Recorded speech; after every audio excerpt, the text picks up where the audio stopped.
ಡಾ. ಬಾಬಾಸಾಹೇಬ ಅಂಬೇಡ್ಕರ್ ಸಂವಿಧಾನ ಪೀಠಿಕೆಗೆ ಅವಮಾನ, ಪಂಚಾಯತ್ಗೆ ಬೀಗ ಹಾಕಿ ಆಕ್ರೋಶ. ಅಥಣಿ ತಾಲೂಕಿನ ಮದಭಾವಿ ಗ್ರಾಮ ಪಂಚಾಯಿತಿಯಲ್ಲಿ ಸಂವಿಧಾನ ದಿನಾಚರಣೆ ಆಚರಿಸದ ಹಿನ್ನೆಲೆಯಲ್ಲಿ ಸ್ಥಳೀಯರು ಗ್ರಾಮ ಪಂಚಾಯಿತಿಗೆ ಬೀಗ ಹಾಕಿ ಆಕ್ರೋಶ ವ್ಯಕ್ತಪಡಿಸಿದ್ದಾರೆ.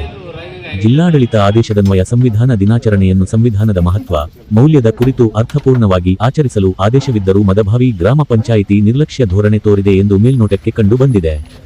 ಘಟನಾ ಸ್ಥಳಕ್ಕೆ ದೌಡಾಯಿಸಿದ ತಾಲೂಕು ಪಂಚಾಯಿತಿ ಕಾರ್ಯನಿರ್ವಾಹಕ ಅಧಿಕಾರಿ ಶಿವಾನಂದ ಕಲ್ಲಾಪುರ ಅಧಿಕಾರಿಗಳನ್ನು ತರಾಟೆಗೆ ತೆಗೆದುಕೊಂಡಿದ್ದು, ವರದಿ ನೀಡುವಂತೆ ಎಚ್ಚರಿಕೆ ನೀಡಿದ್ದಾರೆ.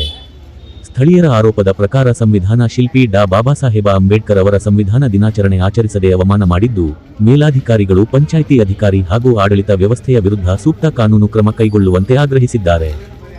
ಸಂವಿಧಾನ ದಿನಾಚರಣೆ ಇದ್ರಿ, ಅಂಗೀಕಾರವಾದ ದಿವಸ ರೀ. ಅದನ್ನು ಗ್ರಾಮ ಪಂಚಾಯತಿ ಅಭಿವೃದ್ಧಿ ಅಧಿಕಾರಿಗಳು ಮತ್ತು ಸೆಕ್ರೆಟರಿ ಅವ್ರಿ ಅದನ್ನು ಸಂವಿಧಾನ ಪೀಠಿಗೆ ನಿನ್ನೆ ಮಾಡಬೇಕಾಗಿತ್ತು ರೀ, ಓದಬೇಕಾಗಿತ್ತು, ಓದಿಲ್ಲ ಅವ್ರು ಏನಿಲ್ಲ.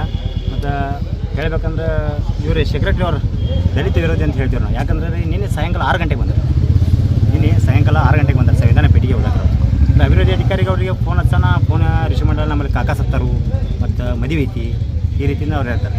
ಯುವ ಸಾಹೇಬ್ ಫೋನ್ ಹಚ್ಚೋಣ, ಅವ್ರು ಹೇಳ್ತಾರೆ ನೀನು ಯಾರು ಇವ್ರು ತಿರ್ಕೊಂಡಿರ್ತಾರೆ, ಆ ಕಡೆ ಇರುತ್ತೆ. ಅವರು ಫೋನ್ ರಿಸೀವ್ ಮಾಡಿದ್ರು. ಮತ್ತು ಇವತ್ತು ರಜಾ ಚೀಟಿ ಅದು ಏನು ಇಟ್ಟಿದ್ರು ಅವ್ರ ಕೇಳೋಣ ಬಾಯಲ್ಲಿ ಹೇಳ್ತಾರೋ ನಾವು ರಜದ ಮೇಲೆ ಇರ್ತೀವಿ. ಬಟ್ ರಜಾ ಚೀಟಿ ಇಲ್ಲ. ಬಟ್ 6 ಗಂಟೆಗೆ ಬಂದರು ಪೂಜೆ ಮಾಡೋಕ್ಕೆ. ಯಾರೀ ಸೆಕ್ರೆಟರಿ ಅವರು ಯಾರು ಮಂಡಳಿ ಇಲ್ಲ, ಯಾರು ಇಲ್ಲ. ಮಧ್ಯಾಹ್ನ ನೀನು ಕಟಾವು ಜಾತ್ರೆ ಇಲ್ಲ, ಮಹಾರಾಷ್ಟ್ರ ಕಟಾವು ಜಾತ್ರೆ ಮಾಡಕ್ಕೆ ಹೋಗಿರತ್ತಾರೆ. 3:30 ಗಂಟೆಗೆ ಪಂಚಾಯತ್ ಇವ್ರಿ ಪಂಚಾಯತಿ ಕಿಲಿಯಕ್ಕೆ ಹೋಗ್ಯಾರ ಸಿಬ್ಬಂದಿ ಅವರು. 3:30 ನೀನು ಗ್ರಾಮ ಪಂಚಾಯತಿ ಅವರು ಕ್ಲೋಸ್ ಮಾಡ್ಕೊಂಡು ಮಹಾರಾಷ್ಟ್ರ ಕಟಾವು ಹೋಗ್ಯಾರ. ಈಗ ಅವರು ಇವ್ರು ಯುವ ಸಾಹೇಬ್ರು ಬಂದಿರು, ಸೆಕ್ರೆಟರಿ ಅವ್ರನ್ನ ಸಸ್ಪೆಂಡ್ ಮಾಡ್ತೀನಿ ಅಂತ ಹೇಳ್ರಿ, ಶೋಕಾಸ್ ನೋಟಿಸ್ ತೆಗೆದುಕೊಡ್ತು ಅಂತ ಹೇಳ್ರಿ. ಶೋಕಾಸ್ ನೋಟಿಸ್ ತೆಗೆದುಕೊಟ್ಟು ಅವ್ರ ಮೇಲೆ ಆ್ಯಕ್ಷನ್ ಕಾನೂನಾತ್ಮಕ ಕ್ರಮನ ತಗೋತಂತ ಹೇಳಿ.